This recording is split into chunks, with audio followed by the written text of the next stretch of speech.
Hello and welcome. You are here tonight for Own Your Power, become a master boundary setter, and radically improve your life. Truly, setting boundaries, knowing what your boundaries are and setting them can be a game changer, a life changer for you. And super glad to have you here. So welcome. Come on. We'll be using the chat box throughout this class, so go ahead and find it now. If you want to tell us where you're joining from and what one thing you like to do to take care of you. And I will also pop in my response here. So just to give you all time also.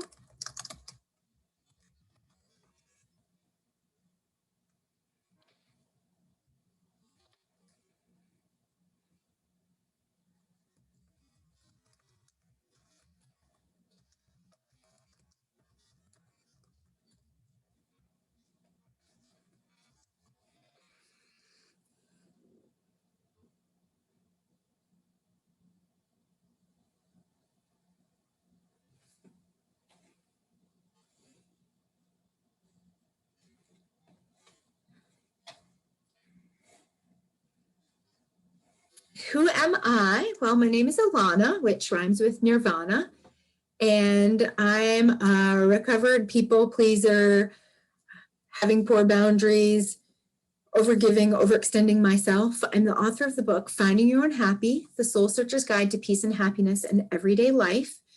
I'm an emotional health and happiness coach and also a transformational kinesiologist, which is a way to work with your subconscious patterns and beliefs that affect your life, which we'll talk more about in this class. And I have been helping and working with people for over 10 years doing this work, helping them find greater happiness in their lives, uncover the root of the things that keep them stuck. So here's some of my experience and success. So more of a decade of experience helping people transform their struggles and at the core, so really getting to what's that heart core issue and create greater peace and happiness in their lives. I cannot tell you how many times I have been told this one conversation with you has been more helpful than all of the years in therapy. It's starting to be a trend. I talked to somebody today, and I'm just going to go ahead and mute you, Michelle, because there we go.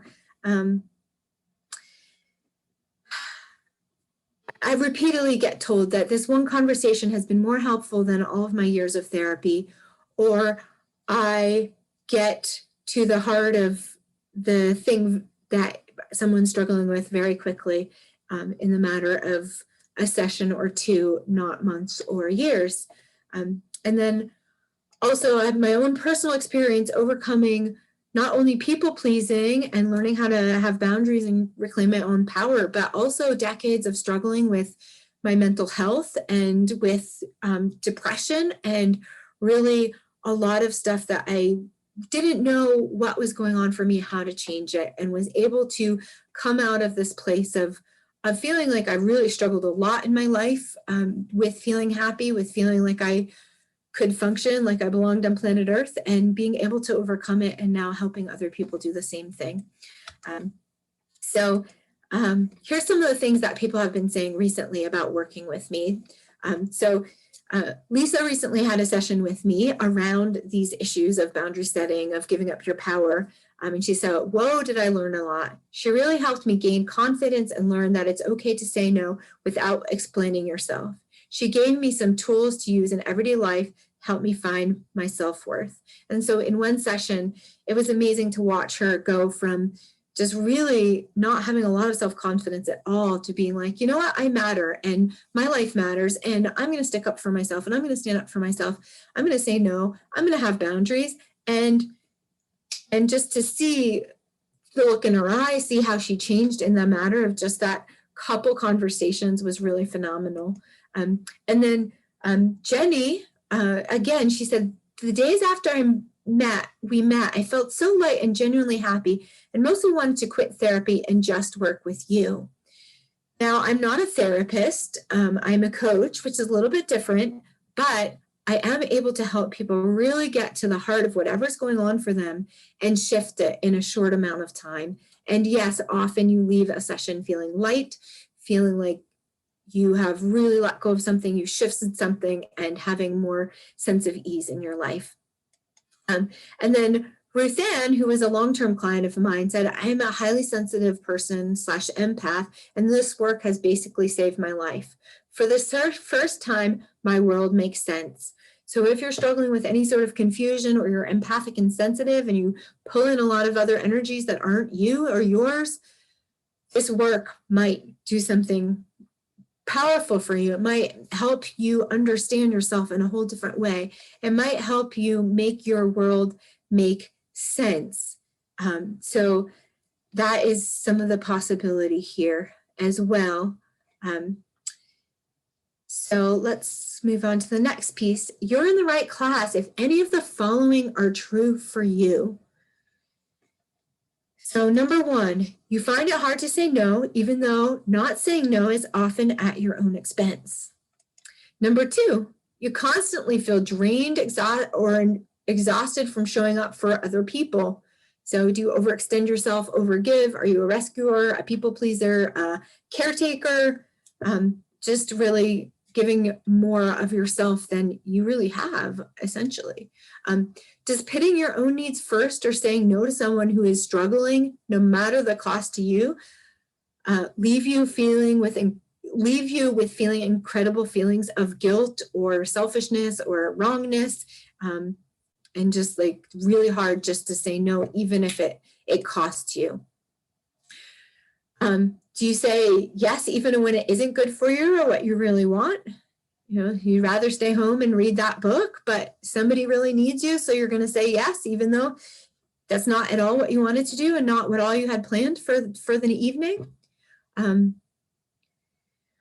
you feel like you are constantly giving way more than you're receiving? So you tend to be the one that shows up and gives and extends and cares and takes care of other people. So which of these 5 things ring true for you? And I put the list here so you can see them all. Just type your numbers in the chat box, because that will give me a sense of like, what are the things you are struggling with here in this class. Sorry, I was distracted a little by your chats. So just, you can say all 1, 2, 3, 1, 3, 5, whatever those are for you. So just take a moment to find the chat and pop those in the chat, so I have a sense of what those are for you.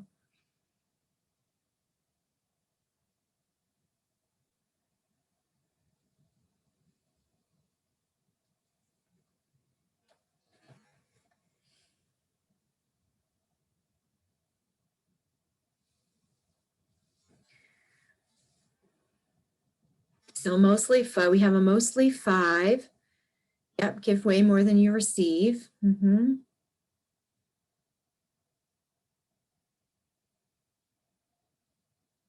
Anyone else have a number they want to put on any of this?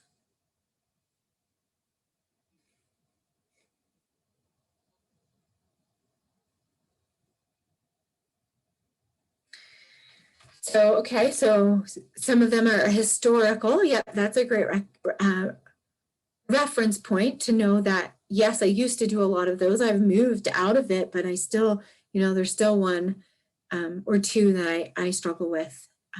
So awesome. Thank you for sharing. And we have an all 5. Yep. Okay, super. And we'll see as things go how other people respond.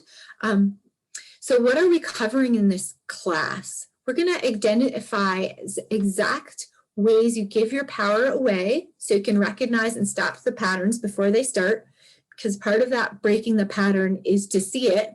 If you only see it after, it's hard to break it or to end it. You have to recognize when it's happening or before it's happening so that you don't even go into it.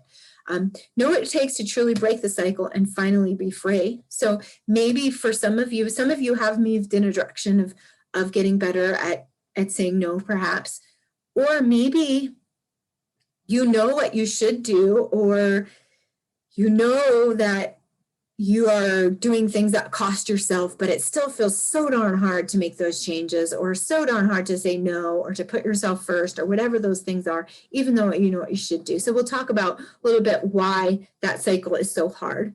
And then learn the concrete steps you need to take to be able to set and maintain strong, healthy boundaries in your life. So what does it take to really have those strong, healthy boundaries? And to maintain them, even when you get maybe a little bit of pushback from people.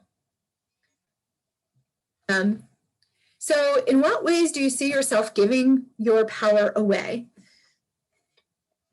So whatever this is for you, this could be all sorts of different, you know, however you interpret giving your power away. And how do you know when you're giving your power away?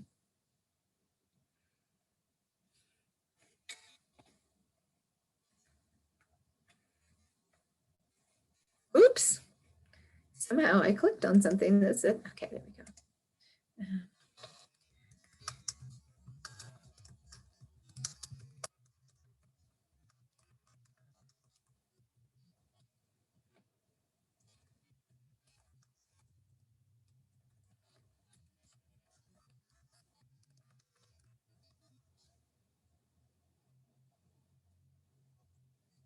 Mm-hmm.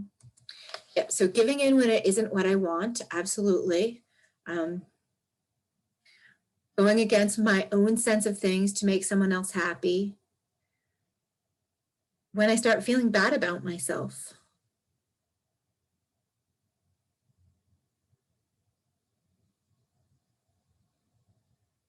So that's just something to reflect on. How do you know when you're sort of giving up on yourself or giving your power away?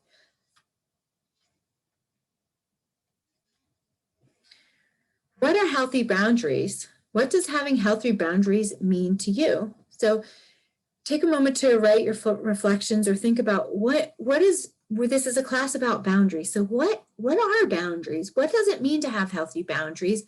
And how do you know when you're having good boundaries or not having good boundaries?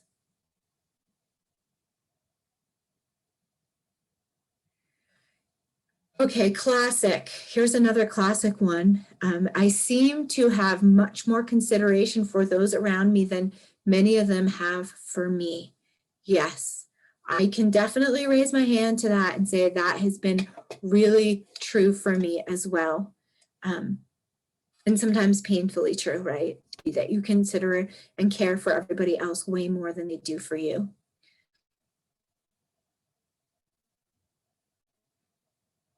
Being able to say no. Mm-hmm. So saying yes when you want to say no is probably a sound that you're not having healthy boundaries. If you really can say no, if it's not something that you want or goes against your well-being, then that's a sign that you're having better boundaries, right? So very important there as well. Mm-hmm. So you can take a moment to reflect. You can continue to chat on that, and I'm going to keep going with our next piece here. Feeling, I think that's supposed to say feeling obliged versus feeling respected or obligated. I'm not quite sure what that. Obligated, yes, feeling obligated versus respected. So that sense of obligation that you have to, that there is expected, there's results, there's pressure if you don't. So what self-sacrificing and giving your power away can look like. So here's some of the things that I came up with that I think are really super relevant and will help you to start to pick apart this pattern of knowing when you're giving your power away, when you're sacrificing yourself. Actually, I'm just going to skip back 1 second because I wanted to talk a little bit more about boundaries. I forgot about that part. So healthy boundaries. To me, healthy boundaries and boundaries in general have to do with being in congruency with yourself, if that makes sense. So anytime you are going against yourself, your own sense of truth, your own sense of well-being, your own sense of self-care, when you are doing something that you would rather not, anytime you are creating a place where you're in conflict with yourself based on something outside of yourself, sometimes you can be internally conflicted. That's a boundary issue. So what's a good example? Like if you are unhappy with the way someone else is treating you, that's a boundary issue, actually. It's an issue of you having those boundaries to say, this is the care that I show up for, and this is what I don't, and here is my boundary, and here is how I'm going to take care of myself. Or, you know, I don't like what's happening here. This makes me unhappy. Like, this is my boundary. Like, I'm going to take care of me. So for me, boundaries is really about that maintaining and taking care of your well-being. And having that inner clarity of what that means to you, and then making the choices and taking the actions that protect and respect your own sense of self and your energy and your well-being, if that makes sense. And it's putting the power back with you, because anytime something is going in a way in your life that you don't enjoy or you don't like, you have the opportunity to know your boundaries, set your boundaries, and make a different choice. Sometimes they're not always easy choices, and we'll get into that. Sometimes there's consequences, but you always have the power to know what's true for you and know what you want to choose in relationship to it. So, okay, now on to what self-sacrificing and giving your power away can look like. Abandoning your truth or point of view to accommodate others. So in an engagement with others, you might, you know, have a certain point of view about what's happening, but then you go, well, I can see it from this other person's point of view. If you have gotten so good at walking in other people's shoes and putting yourself in other people's perspective that you forget about what your own perspective is, and you are willing to accommodate those and expand your viewpoint to take on theirs and give up your own, that's a point of self-sacrifice, and that's a point of crossing your own boundaries instead of standing in your truth and hearing what is true for someone else. So in all of these questions, where in your life or in what relationships might you be doing this, or is this true for you? So just think about that as we go through these slides. Where is this happening for you? Where do you give up your truth to let somebody else have the truth of the experience, whether it's a dynamic in relationship or a belief that somebody else has, or a way of framing something or seeing something? How do you shift or change or ever give up on your own sense of truth?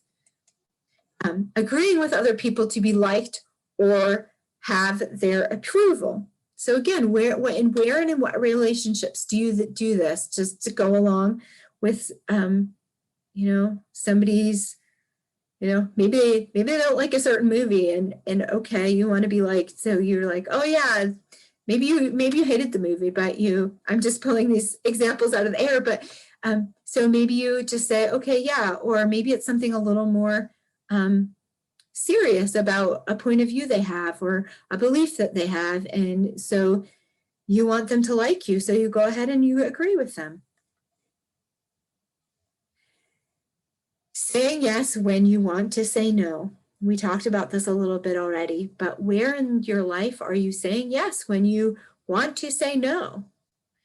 And that's a good sign that you're doing the self-sacrifice.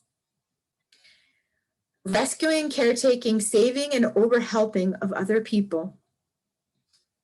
And this was a big one for me. I was a huge rescuer and a huge sort of caretaker and helper, and always trying to, save other people, take care of them. And I realized actually it was rather dysfunctional and ended up creating a lot more conflict in a lot of my relationships, because when you're not clear about your boundaries and when you overextend yourself, you're actually creating issue and conflict in those relationships because it's not honest and it's not true. And you are expecting something sometimes in return, or you start to resent people that you're giving so much to because you want them to. We'll get into more about why we do that. And then it gets to be too much, or you can't do it anymore. Or you've said yes and yes and yes, way beyond when you want to say yes. And then it gets to the point where you're like, I've had it, no. And then there can be a lot of conflict in those relationships versus really knowing what you want to show up for and what you don't want to show up for and having clarity about it from the beginning. I love having relationships with people who have good boundaries, honestly. It makes it so much better and so much easier. Another, considering accommodating and taking care of other people's feelings above and beyond your own.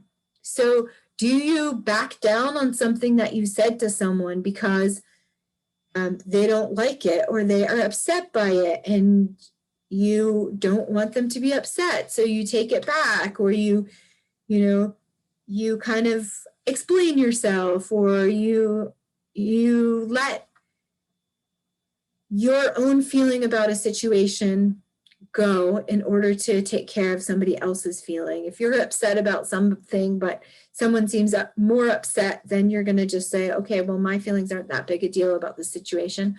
Or maybe in a situation, somebody's really vocal about what they want and how important it is to them. And you say, okay, fine, well, I can give up what I was feeling because it's not that important to me. It's okay. So notice, where are you letting other people's feelings and how people feel about situations being more important than your own feelings? And what happens when you constantly give up on your own feelings, or stuff your own feelings, or make sure that somebody else feels okay rather than having space for how you feel? So what self-sacrificing and give your power away can look like. If you have additional examples, I'd love to hear them in the chat box.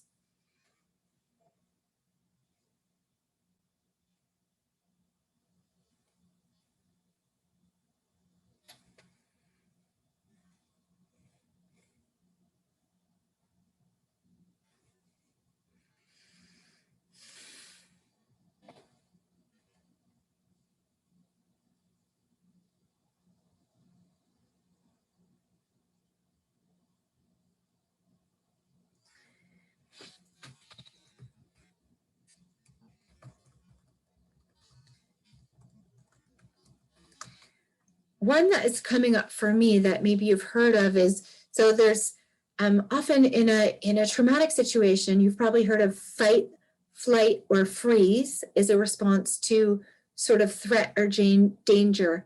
Another one is called fawning. And fawning is a lot of what I just talked about, is trying to be super nice and super accommodating and super caretaking of other people so that you can maintain that connection and that relationship. So that's another piece. So just give that some thought as we go along. And let's move on to the next piece, which is about understanding, when do you recognize that you're giving your power away or engaging in self-sacrificing patterns and behaviors? Is it before? So do you go, oh, here I go again? Oh, I have misgivings about this, and you have that sense? Is it during? You're in the middle and you go, oh, shoot, I didn't really want to do this. Shucks, here I am. Or is it only after that you say, wow, okay, I did it again. I can't believe I did this thing again. Or, you just feel the results of it, exhausted, drained, overwhelmed, all that kind of stuff. So so if you want to share in the chat box, when do you notice that you're giving your power away or engaging in self-sacrificing or people-pleasing behavior?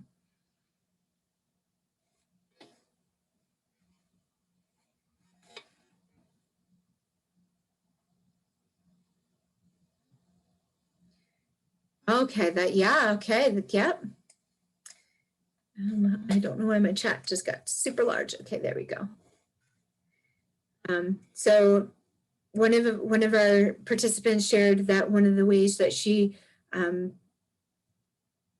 gives her power away is that letting her boyfriend put stuff in her apartment where he wants instead of where she wants it, to avoid an argument. So that is, again, that accommodating, that taking other people's points of view or other people's desires above your own. All the time with family. Yep, that family is definitely a big one for a lot of people. And sometimes you can notice like you might be good on a lot of these things in most of your relationships, but there might be a few where it's like you automatically go back to those same old habits and same old patterns, or you lose your power, even though you maintain it in all of these different places. So as we go through this, another thing to think about is which relationships are the most challenging for you, and which relationships bring up those patterns of giving your power away or self-sacrifice more so than others. So let's dive into when do you recognize, and here's some signs to pay attention to. So telltale signs you giving up your power that happen before you do it. Going against your own feelings or desires. I don't really want to do this, but you go against it anyway. Wanting to say no and feeling conflicted or guilty about it. So like your real sense is you just want to say no, but you're having a hard time doing that. So that's a good sign that you probably should say no, and then work out your guilt. Talking yourself into doing something you don't really feel like doing for the sake of the other person. Oh, it's not that big a deal. I'm not really doing anything. I didn't really have plans tonight, and this person really needs me, even though I really wanted to, watch my favorite show tonight and just have a night to relax.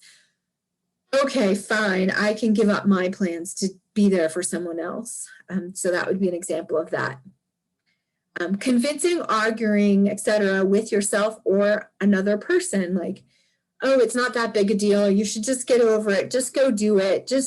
Or somebody else is arguing with you and saying, like, why can't you? What's the problem? It's not like you're that busy, or whatever those arguments are that someone else is really trying to push you into doing something that you know that you don't want to do.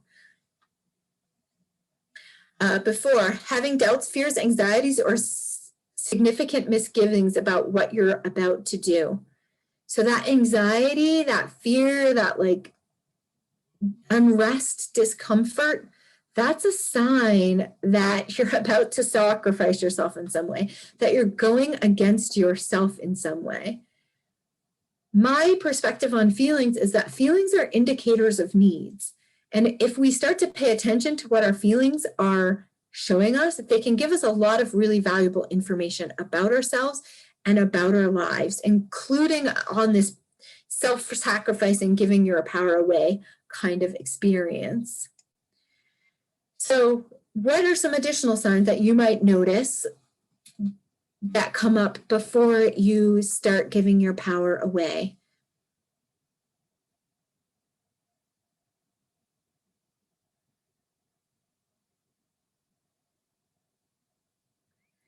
You can just take a moment to type that in the chat box.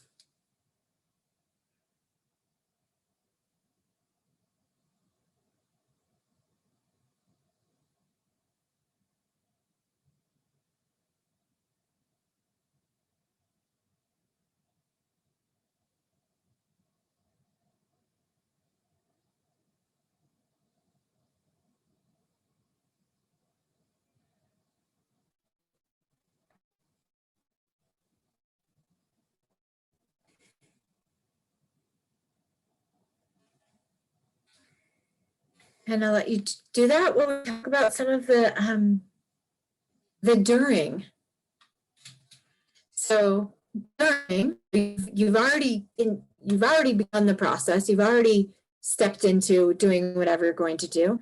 You're convincing yourself that it's not that bad, that you can do this, handle this, whatever it is.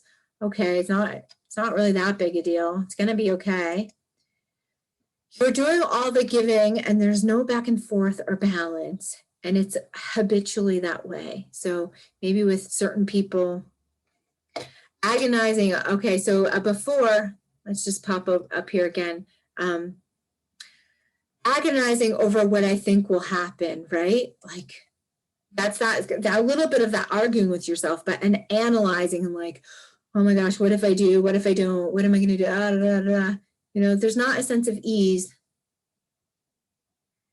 Oh yeah, so if you agreed to something, so this is a during one. Elizabeth Shire says during one, that if I agree this, I don't feel free to back out. Yeah.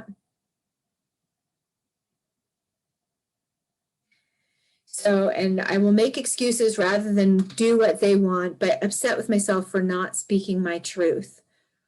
Right. So making excuses rather than saying, you know what, I really just didn't want to do this. Yep. Awesome. Awesome observations, guys.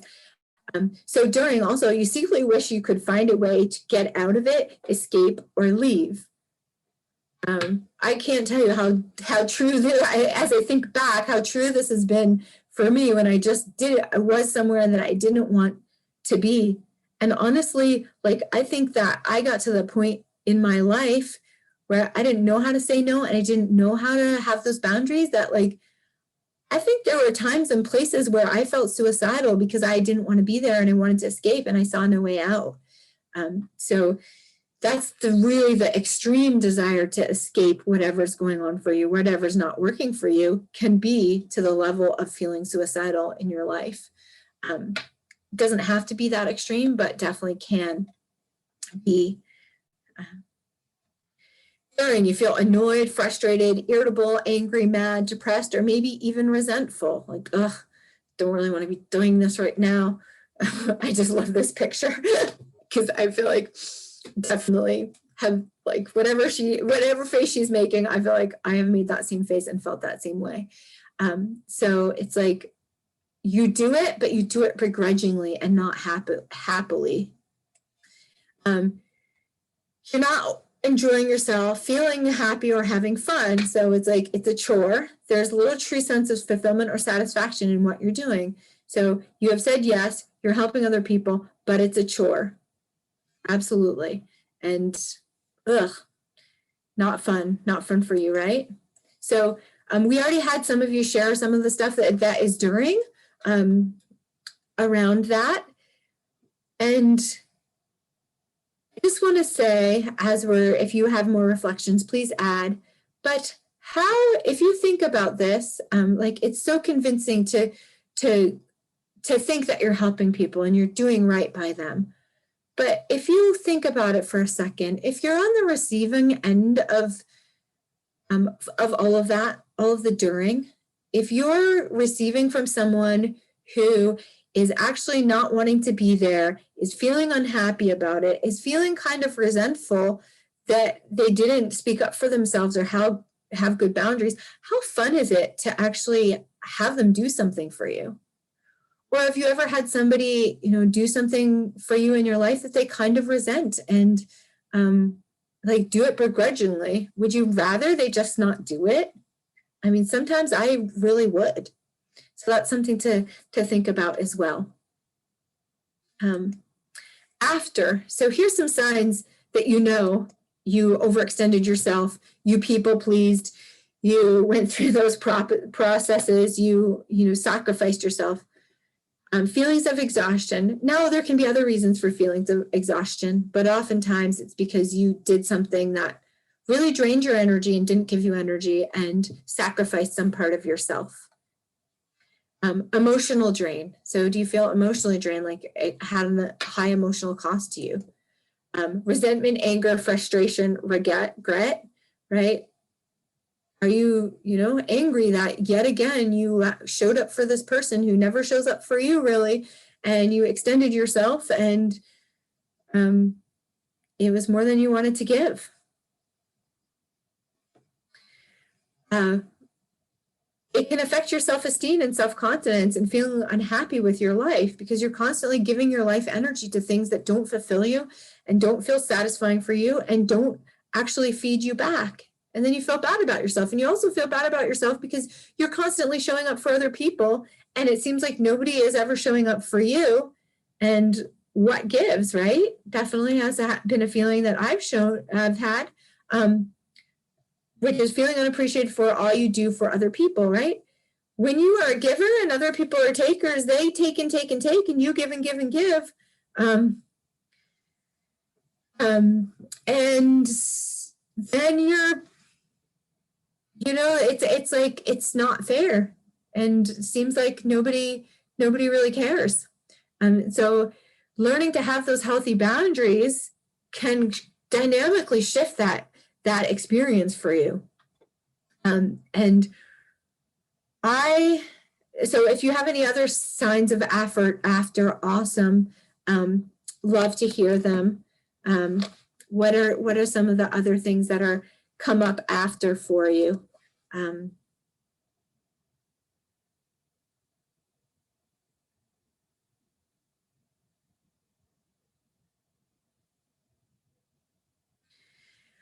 Okay, that's an interesting point of view. A situation where other people are not doing their part and you can't just drop it. Right. So that's a tricky one to how to figure out how to have those boundaries, because the consequences are on you in some way. How do you speak up for yourself? How do you navigate that so maybe it doesn't happen in the future? Do you report that other person? I don't know what the situation is, but do you speak up for yourself and say, hey, look, I did all of this and the other person really did nothing? I mean, they're all choices to make, right?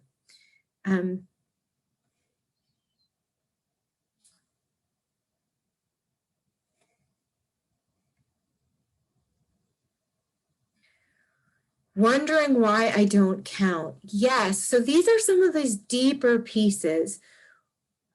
So part of this process, and we'll get to this next piece in a minute, but part of this process is you have to make yourself count.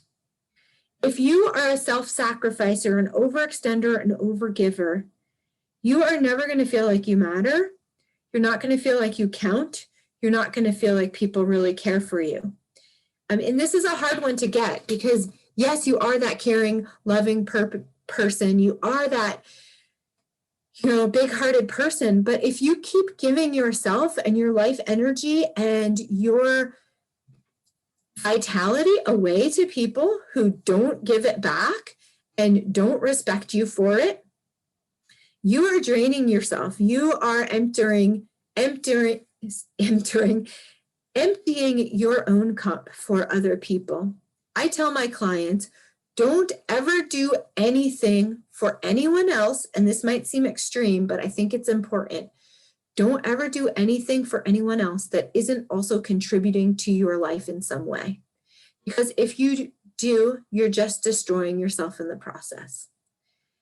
And we'll get more into why we tend to overgive, overextend as we keep going here. But when you give up yourself and your own energy in a way that's not balanced, that's when you stop feeling like you count or that you matter or that anybody notices. Or, I mean, I don't know how many of you have felt like I could just disappear from the planet tomorrow and nobody would even care. I'm wondering why I have to make a big deal out of my issues. Jessica, I'm wondering if that has to do with like people caring, like you have to make a big deal before you get any attention for them. I'm just curious. So I'm going to speed up a little bit here because I don't want to take all night for our presentation. General effects of self-sacrificing on your life, feeling like you are the one constantly giving and never getting. So does that feel true for you? Definitely been true for me. Feeling lonely, like no one cares or is ever there for you. So do you feel like you are the one that reaches out? You're the one that cares. You are the one that gives everything. And then when it's your turn, there's nobody to turn to. Definitely had historically been true for me, not anymore. Limited life satisfaction, enjoyment of your life. You're so busy giving all of your life energy over to other things and other people and accommodating other people and taking care of other people that you're not really doing the things like Michelle, you talked about photography, and I know that you don't do that as much as you would like to.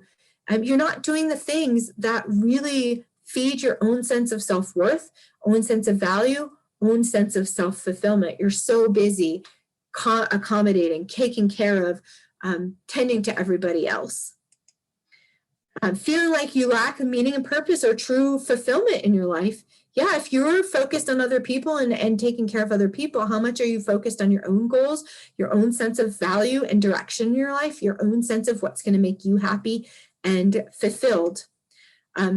We talked a little bit about this before, but low self-esteem and self-confidence. Feeling like, when do I get to count? Why don't I matter? Why do I have to make a really big deal before anybody notices? These are all boundary issues, because when you learn your good boundaries and you learn that to take care of yourself just as much as anybody else, you're not going to show up for the relationships and the experiences in which you don't count. You are going to make yourself count, and you are going to find the ways and places in life that will reflect back to you. What's the point and why bother kind of feelings? Like nothing really changes anyway. What, why bother? I think you can get the point of that. And so if you have any other examples, feel free to share them in the chat box as well. And then here's a big question. What are you afraid will happen if you set boundaries or start saying no to people? And this one I would really love for you to answer. I'm super curious what your answer would be.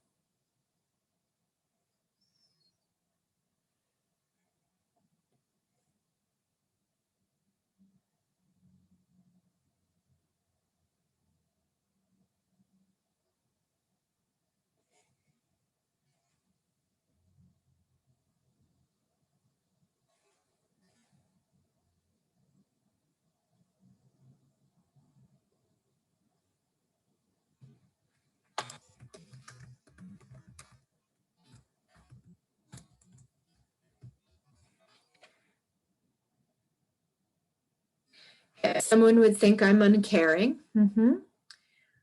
I've definitely had fear of losing relationships or friendships.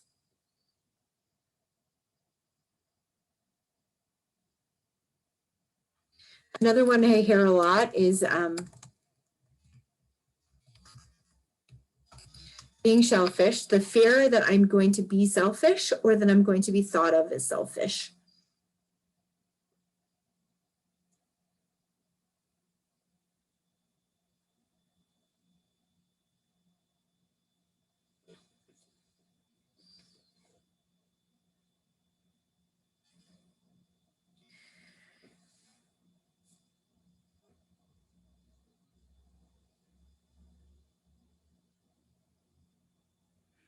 So that feeling of being needed, right? That the way that you get value and in value in your relationships is to be needed by them. And if you stopped being needed by them, then the relationship might end. So it's a way to create value. Absolutely. That's certainly true. And I see that a lot as well. Everyone would think I don't want to help. I'm curious what that means. Like, okay, people think you don't want to help. Like, what's the consequence of that also? Maybe they'll leave you alone and you can have some time for yourself.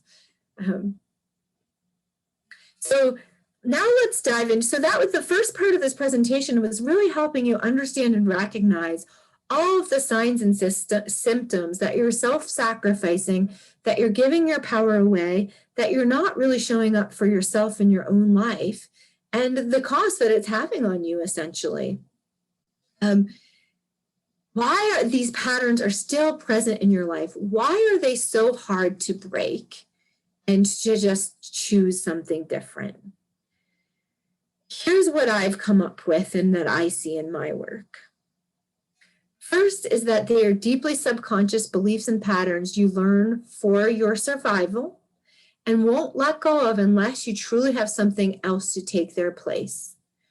So as a little boy or girl, you learned how to please your parents, please the people in your life, to maintain attachment, to maintain connection, to maintain relationship. And the cost to not doing that was to lose that connection. Now, if you're a little child, you depend on your parents for your very survival.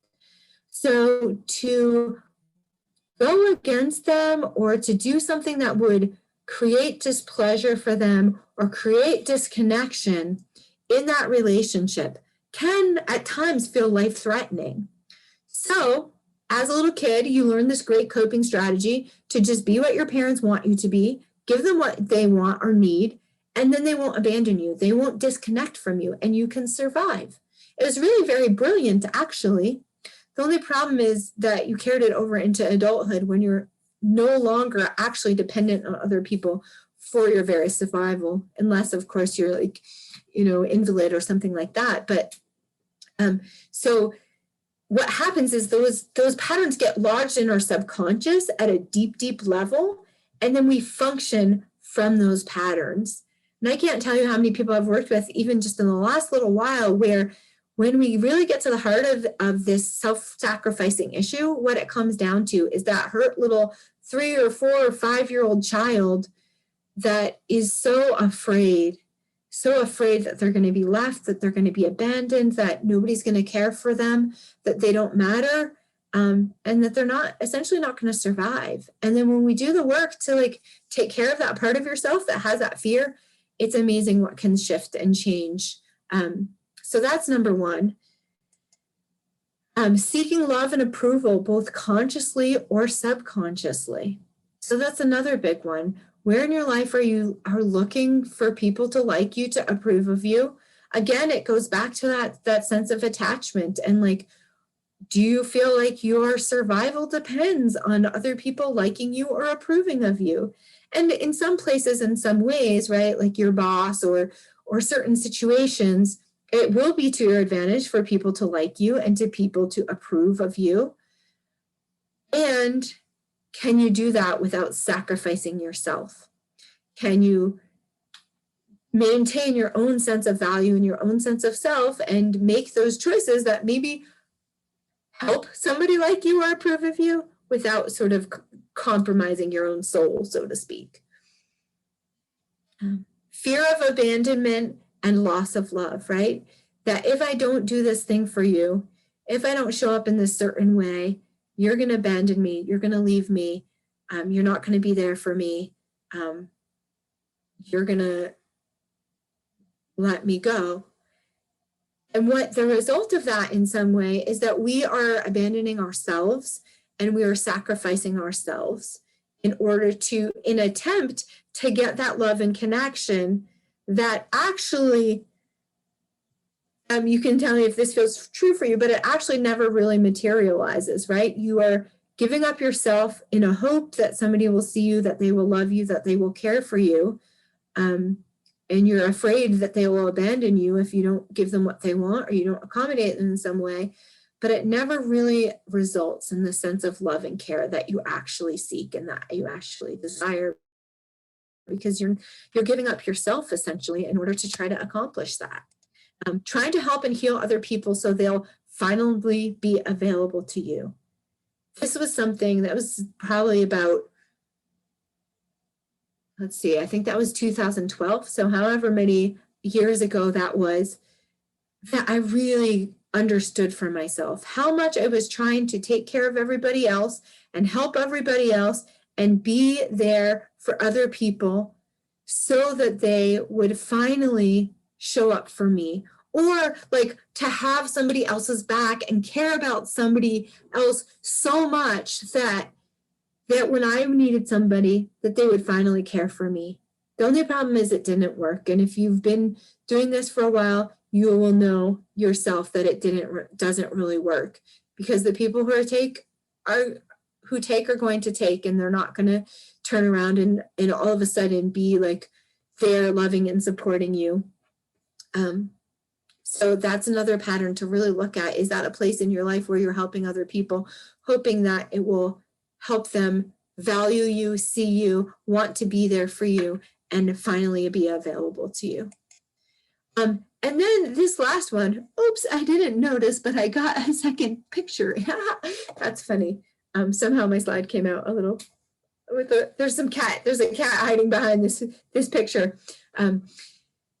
Real present fear, danger, or negative consequences if you don't comply. So something that some people really struggle with and can have a severe effect on somebody's mental health is a toxic boss. If you're in a situation where your boss is super controlling, manipulating, whatever, then you're not complying, makes you work hard. It could really cost you your job. Or other relationships where people really have true power over you. I know in some really dysfunctional families, money is a huge power play and a huge form of manipulation and abuse. Like, if you don't do what I want, you don't show up the way I want, I'm going to write you out of the will. And so there are those real consequences sometimes if you don't do what another person wants. And we'll talk about a little bit how to mitigate them as we go through the process. So what does it take to truly break this cycle? Number one is to be able to recognize the patterns and behaviors as soon as they happen by paying attention to all the signs we've identified above. So everything we talked about, to be aware enough to see what you're about to step into so that you can stop it and make a different choice. Two, to really do that work to transform those deep subconscious beliefs and patterns that keep the cycle going and make it hard to break despite your best efforts and your conscious awareness. So that feeling of guilt if you say no, that feeling of fear that people won't like you or think that you're a bad person, or that just sense of like, I just can't not do this. Like, I mean, sometimes it's the point of like, I won't survive if I don't do this.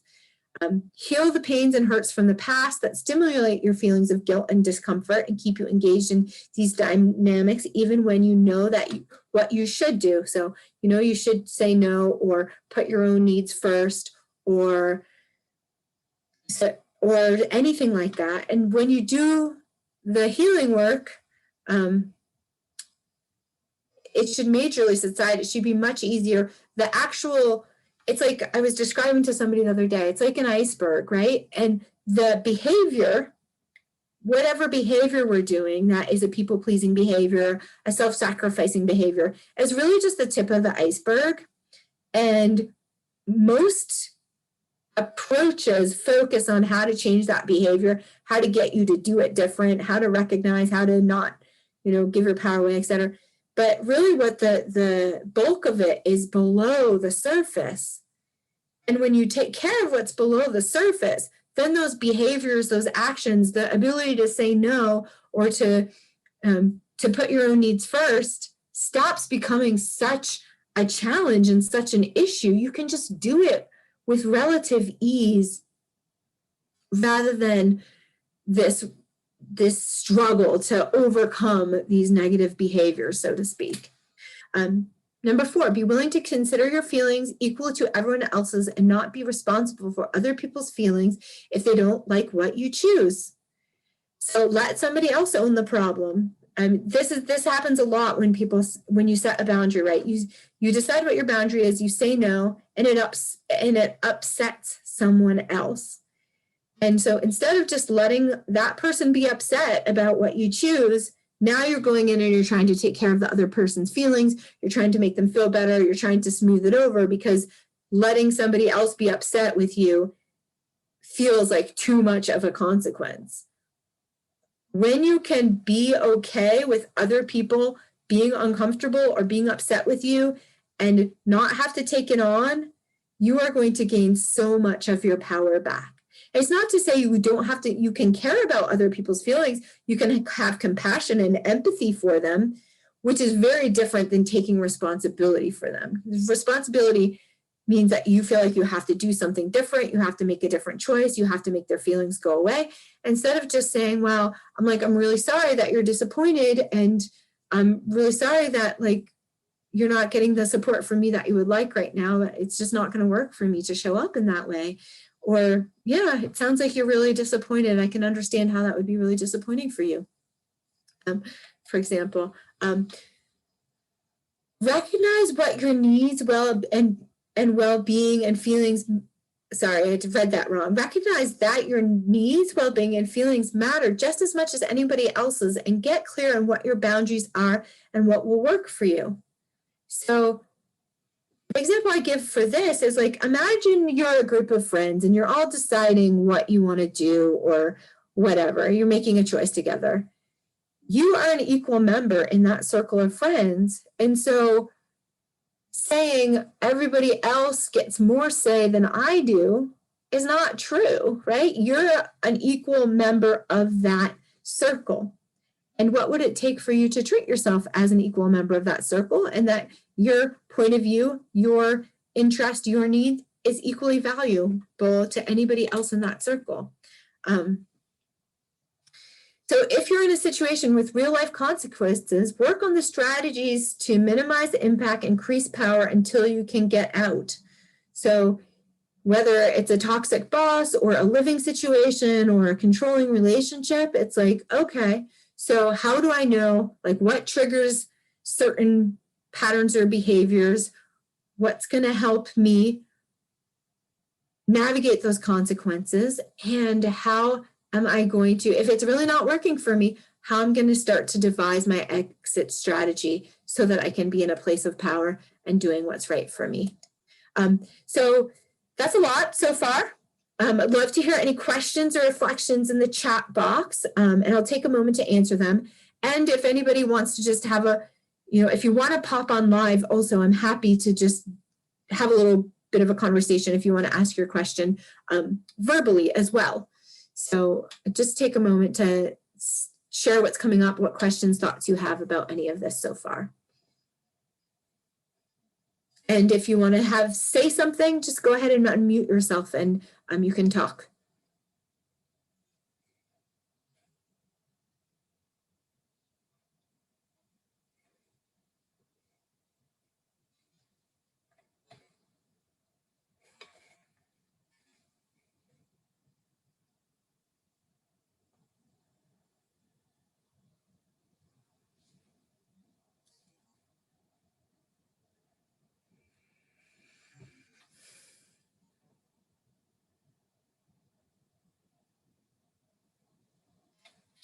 Okay, well, we can move on to the next piece, which is to start to put this together and to utilize everything that I just shared and practically apply it to your life.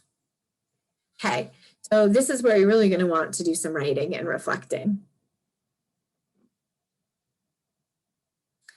I have figured out that I have to actually ask others to do their part and insist that they do. Yeah, and stop taking the responsibility from them. That is part of good boundaries, is like, I am not going to do for you what is yours to do. And also letting other people experience the consequences of their actions. So here's the exercise that we're going to work through tonight that has to do with getting clarity about those places that you give up your power, you self-sacrifice, and starting to reclaim it, which is to reclaim your boundaries, right? To have good boundaries in your life. So think of someone with whom you routinely give your power away, have poor boundaries, or are stuck in a self-sacrificing pattern, and then ask yourself the following questions. So just take a moment. Maybe you have somebody who immediately comes to mind, or just pick somebody in your life.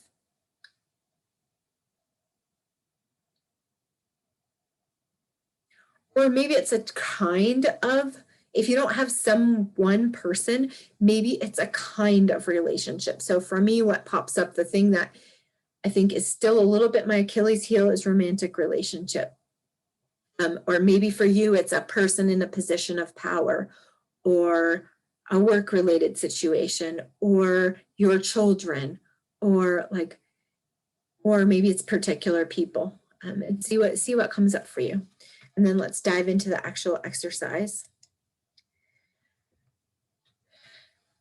So number one, so here's the questions. And we're going to go a little bit fast, but you're going to get the replay and you can work through these more in depth. You can do this again with different relationships as you go by, as they go by, and use this repeatedly as a tool to help you understand what's going on for you in different situations. What are the signs and indications that I'm self-sacrificing or giving my power away?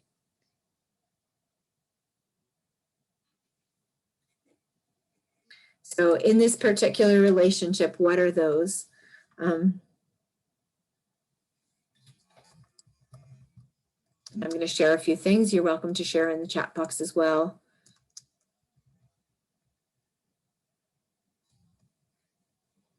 Feeling drained, exhausted after being with them. Yep.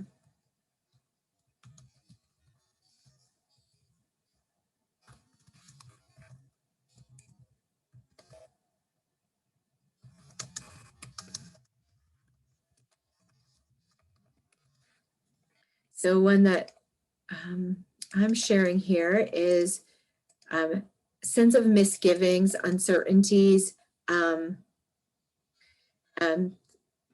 questioning myself and my perceptions of reality. Like, what's really going on here? I'm not quite sure. Like, does this make sense? Does this add up? So that's question number one. We'll move on to question number two. What are my actual boundaries in this situation? And how do I know when they are being crossed?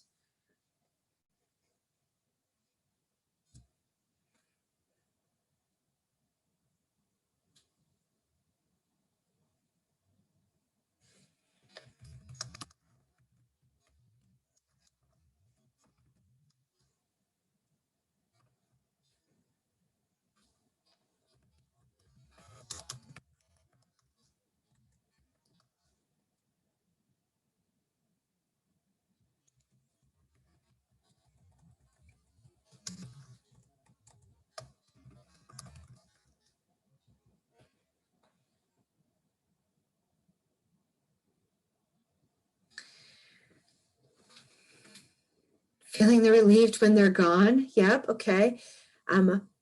Seeing my contributions to an endeavor is significantly greater than the other person's. Yep. So you're giving way more than you're getting, and it doesn't feel good to you. Sometimes that can feel good, but to know that no, this feels like out of balance. And I say sense of uneasiness, unhappiness, downplaying my feelings about things.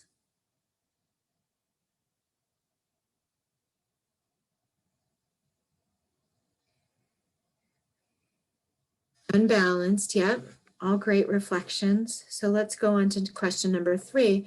What subconscious beliefs or patterns might be at play that are making it hard to set or keep healthy boundaries?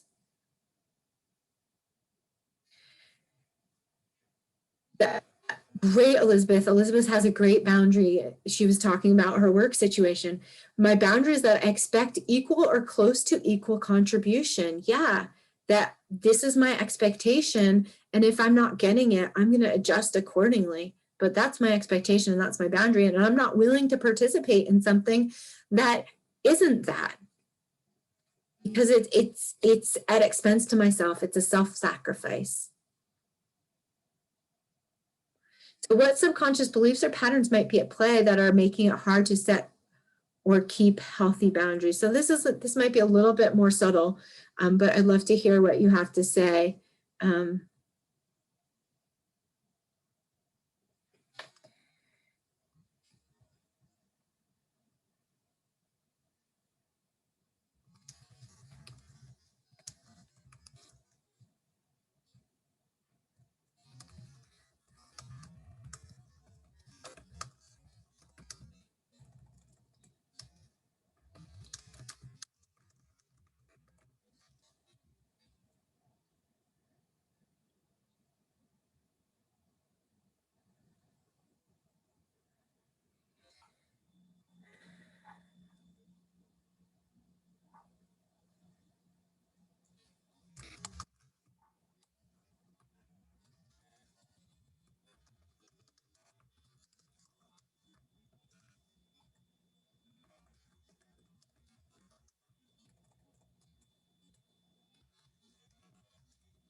I need to comply in order to make them happy and love me. Mm-hmm.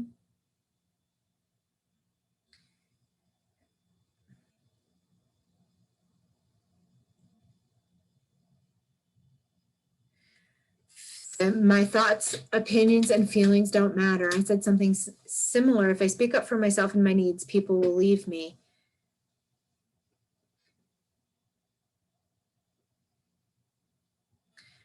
Believe that I have to force someone to do my part. It isn't worth it.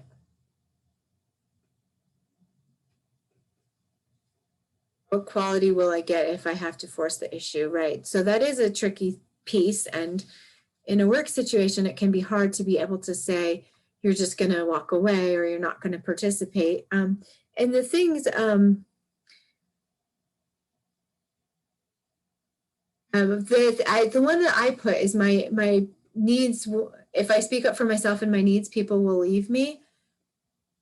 Those might not be my people, right? If my needs don't matter to people in my life, I mean, it's that fundamental belief that my needs won't matter anywhere.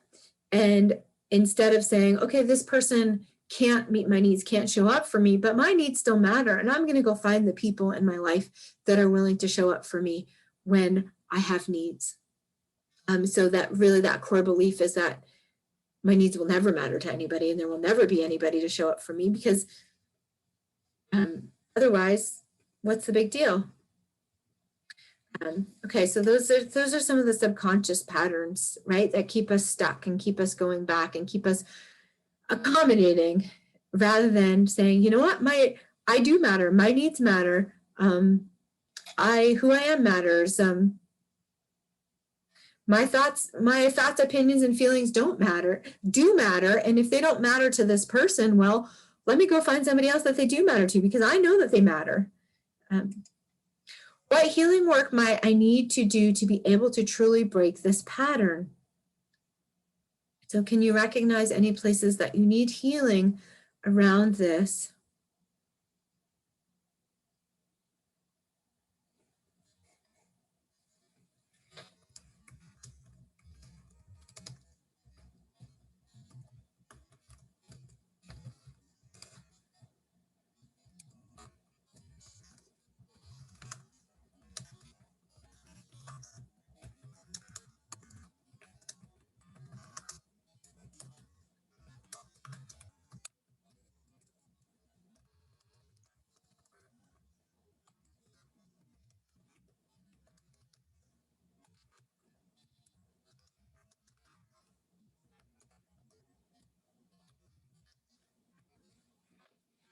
Learn to heal my inner child. Yes. In the sessions that I've had with people recently, inner child has come up a lot, and the work that we've done on the inner child and reconnecting with the inner child and taking care of the inner child has been truly transformational.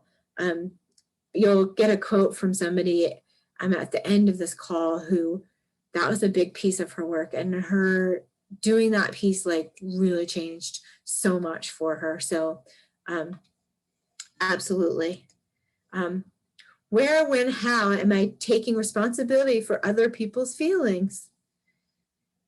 So in this situation, in this relationship,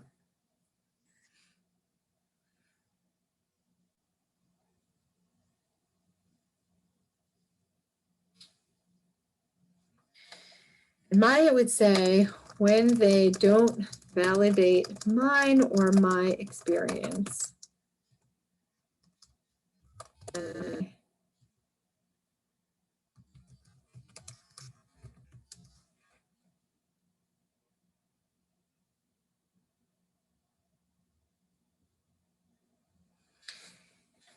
Yes, right. Keep reminding your inner child that they are loved and worthy of love, and to be something I talk about in my work is to be the parent for yourself and for your inner child that you never got to have. Yeah.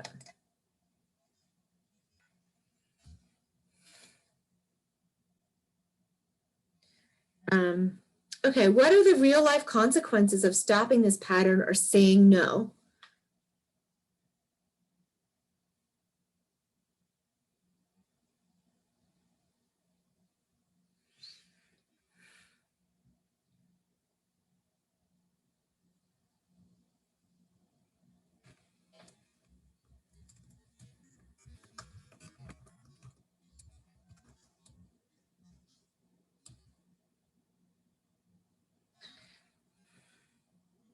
And I think for some people, like losing a relationship certainly can be a consequence. Yep, others being angry at me, telling me I am being selfish. Absolutely. Mm-hmm. And if you're in a place in your life where you really have owned your power and you're also not dependent on others, then whether or not people are angry with you or telling you that you're being selfish should matter less, right? If you really stand in your power, if you really know what's true for you, if you have your good boundaries and are not willing to sacrifice yourself, then, and you've done the healing work, then if somebody being angry at you for taking care of you and doing what is right for you should be on them, not you.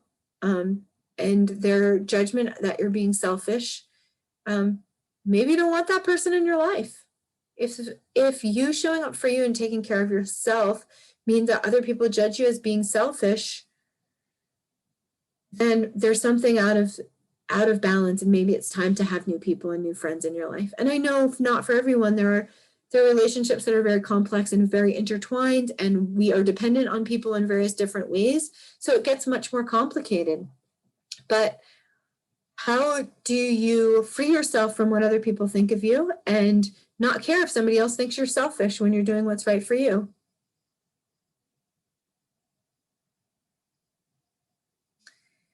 Yeah, I'm estranged from one of my daughters because I won't let her heap verbal abuse on me. That is painful, right? And we'll talk about that in the next steps about what the consequences of setting boundaries sometimes are. Weakening family relationships. Mm-hmm. Yes, we have power over ourselves and ourselves only. And so it is up to us to decide what we are willing to give, what we are willing to show up, what we're willing to allow into our lives, participate in our lives. Might want to hold your family together or maintain those strong family ties. What is the cost to you? Do you have to sacrifice yourself in order for that to happen? And is it worth it to you? Or are you worth it? And there, again, I'm going to say, don't do anything in your life that isn't also a contribution to you in some way, or you're just destroying yourself in your life in the process. If you can't find a way to be with family that doesn't have huge cost to yourself, is it really worth it to you in your life to do that? And maybe you'll choose yes. And that's a kind of I could get much more into that family patterning, but you are the one that gets to choose what works for you and how you show up or don't show up. And you can't get other people always to change to participate in the way that you want. If someone is abusive to you and you are continuing to try to convince them to stop abusing you, that's a boundary issue. The boundary is, I'm not going to be abused. And if you continue to do X, I am going to choose to do Y because I respect myself and I have good boundaries. We didn't talk about this in this content, but I did write in some of my posts about when you're trying to convince somebody to care about you, to matter to you, to notice you, to take care of you, to be of value, that's a boundary issue. You're trying to change someone else to care for you. You're trying to get them to want to be different so that you can be okay. The boundary is, I value myself in this way. And if you continue to show up in my life in a way that doesn't match that, I get to make choices. Those are my boundaries. I get to make choices that take care of me. End of story. I'm not going to try and keep getting you to convince you how you're not respecting me or you're not showing up for me or you're not taking good care of me. No, I'm going to have those boundaries and say, I take good care of me. I respect me.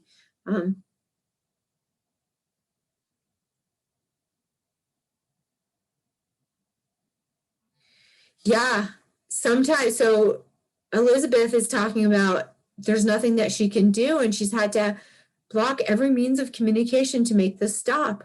Some people are boundary pushers, they are abusers, they are going to have their own agendas. And sometimes in order to have a healthy boundary, you have to be willing to do whatever it takes. You have to be willing to disappear out of somebody's life sometimes. You have to be willing to stand your ground and stand your no. And we're going to get into that in the next phase. So let's just move on. Okay, so question 7 about this last relationship is, how am I to mitigate, address, or deal with those consequences? So what are the negative consequences? Okay, so can't have this person in my life. How do I deal with that? Okay, I have to set those good boundaries. I'm going to grieve the loss of this relationship, knowing that it can't be in a way that's healthy for me. And I have to just accept that. Okay, so here are 6 essential steps for setting and maintaining clear, healthy boundaries. So essentially what we just talked about, the steps that we went through is like a lot of the underneath stuff, right, that you need to look at. Sort of, if you use the analogy of the iceberg, it's all the stuff below the iceberg that you're taking care of. It's the subconscious thing. It's the pains and the hurts. It's all of this kind of stuff. These are the actual action steps. Once you take care of all of that, here's the actions that you take to set your boundaries.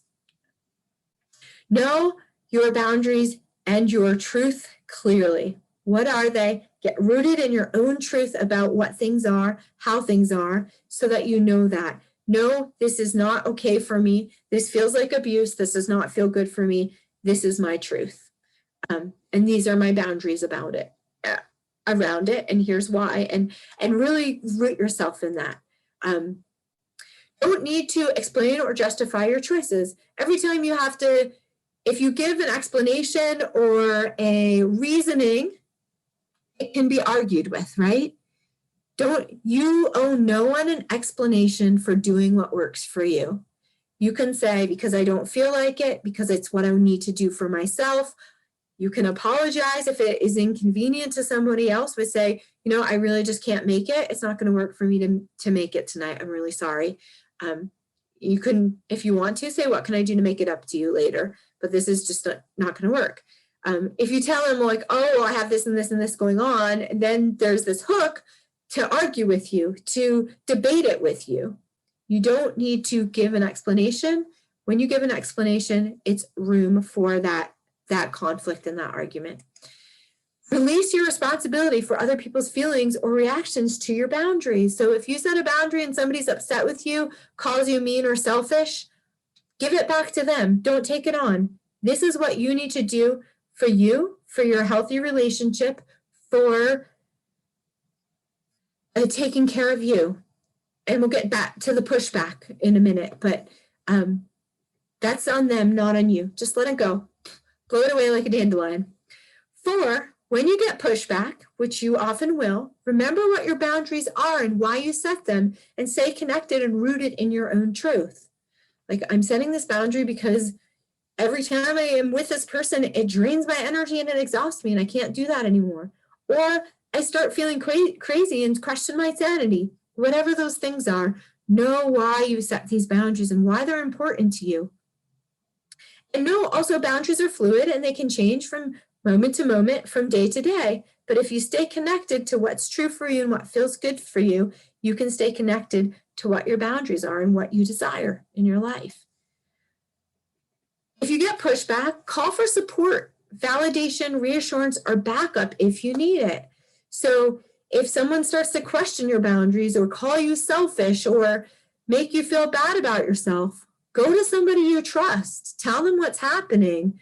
Get their point of view, get validation, get their perspective that you're not the crazy one, whatever that is. Or like in my case, like appoint an intermediary. Like somebody's going to always try to push, always want to be in touch with you.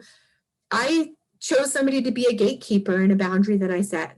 Okay, if you need to communicate with me, go through this person because I don't want to have to be in touch with you. So that's a big piece of it as well. Number 6, and I added this recently, grieve the things and people you may miss or lose by setting clear boundaries that honor and respect yourself, and celebrate what you gain as a result. Right? It can be, boundary setting isn't all glory and roses. Like, we lose people from our lives because we're not willing to accommodate their them anymore. We're not willing to overextend ourselves, or we're not open to sort of the disrespect anymore. And so what is that for you?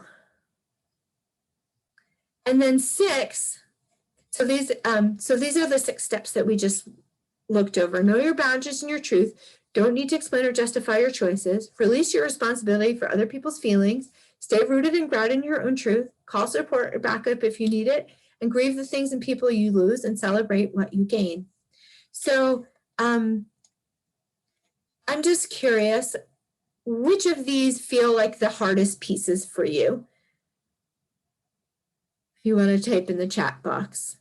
And where are the places where you lose that? Like, is it when you start to feel like the other person, you're responsible for the other person's feelings, that you give up your boundaries? Is it when you get that pushback, you say, okay, never mind?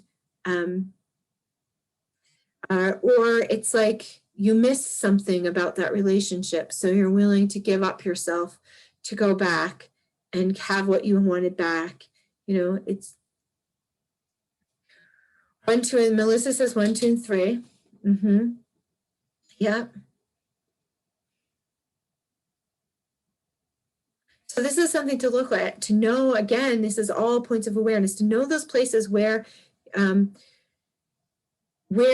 you're likely to give up on yourself and likely to lose your boundaries.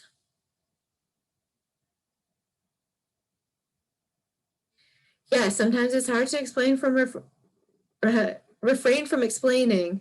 That's why I said, you know, this is just what I need to choose for myself. It doesn't really, it's not really going to work for me. Or, and some people you can explain to, and they're not going to give you pushback. But anytime, especially when you're dealing with somebody who tends to push against your boundaries or boundary cross, that's just fuel for them to argue with you and tell you why you're wrong. And then you go back to questioning your own truth and doubting yourself.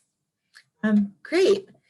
So what are our next steps? We've covered a lot of material so far tonight. We've covered understanding what the whole dynamics are, why you're people pleasing, what the signs are before, during, and after. We've covered what the core reasons are that you still are caught in those cycles and keep yourself stuck in that place of constantly giving up yourself, and then how to address them. 7 practical steps that you can use to really look at what you're doing in your relationship, and then what it takes to set those healthy boundaries. All of this will move you dynamically forward on this process of owning your power and becoming a master boundary setter. If you really take all of this to heart, you really learn all of this, it's going to radically change your life. Learning to understand my boundaries, what is true for me, know my truth clearly, and adjust my engagement within life accordingly has made such a huge difference, whether it's like how I feel about my relationships and the people in my life, to what I'm doing, how much energy I have, whether or not I'm exhausted or drained. So here's some next steps. So next steps, make a commitment to use this process. So you got the tools. I gave you a whole bunch of tools. You get to put them to use in your life. Make a commitment to, so choose one relationship you're going to work on and make adjustments with over the next week or 2. So which relationship do you want to apply these tools to in a dynamic way? And then check back in 2 weeks in our group. I think most of you are in my Finding Your Own Happy group, and share your results. What changed? What shifted? What was challenging? Where did you get stuck? And I can help you with that process. This is really just the beginning. This is just the overview, the surface, the tiny bit of understanding on all of it. But it's a very important beginning. But if you can go and you can use these tools yourself to do that work, to get on what's going on in the subconscious level. You can heal those pains and hurts. You can certainly do all this yourself and take the tools that I've provided to work through all of this yourself. Or you can get some help doing it. And I was talking to my coach today, and we were talking about the difference between like mowing the grass versus pulling out something by the roots. And part of what I've created that I've put together to help you really own your power, really deal with all of those pieces of the subconscious, the past pains and hurts, the patterning, is to go to the root of what's going on for you and to pull it up by the roots, to get to those core subconscious pieces, beliefs, patterns, and to shift them. And I have seen such amazing, I can't tell you just such amazing results that I've seen it just in a few people that I've worked with over the last couple of weeks of really getting right to the core issue of what this dynamic is really about, what it takes to change it, and then giving the tools that are going to make the dynamic shift. And we'll get to that in a moment. So basically what I've put together is a program to help you address all of these pieces that we talk about, to end the self-sacrificing cycle and create, what does my slide say? And create a life in which you and your needs matter as much as everybody else, right? Because that's what you want. You want to matter. You want to feel like your life is working for you. And so we clear the emotional triggers. This is a place where we clear the emotional triggers, discover and transform the subconscious root of your self-sacrificing patterns so it's truly not an issue anymore. So whatever those deeper layers are that keep you stuck in those cycles, we're going to get to the heart of them and transform them. And then you learn to implement and tailor to you in-depth practical strategies to set and maintain healthy boundaries that will keep you connected to your truth and in a place of real power. And that looks different for everyone, right? If your issue is like working with your inner child, then the strategies and the skills that you're going to learn is going to be really about addressing that, because that's what needs to change. So you stop self-sacrificing. Maybe it's something else. Maybe there's a different dynamic. So you get these specific tools that you then get to apply directly to your life. So if you want to go, I'm going to stop this screen share, say hi to you for a second, and then pop over to what I've created just to talk with you a little bit about what it looks like and how it works. And let me just see. Okay, I'm going to pull this. We're going to go first here, and then we're going to go here. So own your power, end the self-sacrificing cycle, and create a life in which you and your needs matter just as much as everybody else. I'm not going to go ahead and read all of this to you, but this is just a little bit of more of what we talked about, what the costs are. And then if you're ready to really, truly change this in your life, through this work, you'll understand the root cause of your self-sacrificing behavior and what it takes to truly change them. Know how to recognize and stop the self-sacrificing, patterns before they become a problem, and have the necessary tools to confidently set healthy boundaries, say no with confidence, and start creating a life for yourself in which I think I kind of read that in the last slide, didn't I? In which your needs truly matter. This is the part that I wanted to share with you. So basically what I've put together is a 3-step process. So step 1 is to get really honest with yourself. So it's going a little bit more in depth than some of the work we did tonight to really understand where and how those patterns are showing up in your life. And that is done by a pre-call questionnaire where you answer some in-depth questions. You help give me some detail to understand how this dynamic is working in your life. Then we get together on a 90-minute transformational call. It's where you're going to reclaim your own personal power. We'll uncover the subconscious reasons why you give up on yourself and your own needs and transform the subconscious patterns that drive your behavior. So this is the iceberg, right? We're going to melt the iceberg from underneath so these things no longer run your life. Then we identify clear, concrete strategies and skills to stop the self-sacrificing cycles and allow you to care for yourself as much as anybody else. But the cool part is, so we do that, and then I give you a bunch of tools that you get to apply directly to your life. So we clean out, we melt that iceberg, clean off the subconscious, we give you some new tools, you go out into the world, and for a week or a week and a half, you put those tools to use in your life. Then you get to come back and talk to me about how those tools worked, what you noticed, where you're getting stuck, and then we map the path forward from there, and create a plan with all the tools, strategies, and support you need going forward to truly break this cycle and be free. So that is what I've put together for anyone who would like to join me in this journey. Anybody who's really ready to say, you know what, enough is enough. I'm really ready to change this. I'm ready to matter in my life as much as everybody else. I want my needs to matter. I want to take care of me just as much as I take care of everybody else. I'm done with all the kind of stuff that we talked about before that was costing you your life.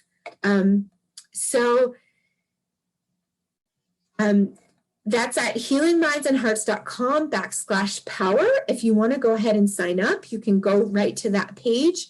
And I'm just going to share a little bit more with you about that and what that looks like. And we're going to come back over here in just a few things. So here's what, so I just worked with Bryn recently, and the transformation, I'm telling you, she just lit up. Her light just shone so bright after we worked together, and she was just feeling on top of the world. It was beautiful. I have confidence in my work, but it was beautiful to see what had shifted for her in the course of our 2 calls.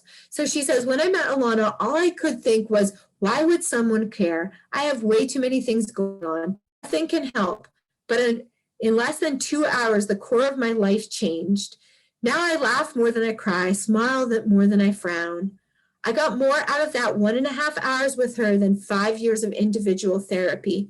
Some matters and views I thought I would never feel better about changed instantly.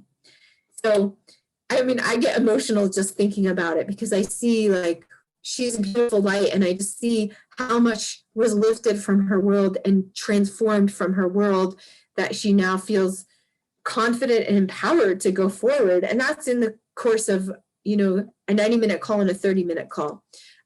So imagine, if you're considering this, if you're thinking about where you are now and the things that are going on in your life, imagine that you wake up happy and excited to get out of bed in the morning and feel like your life is your own.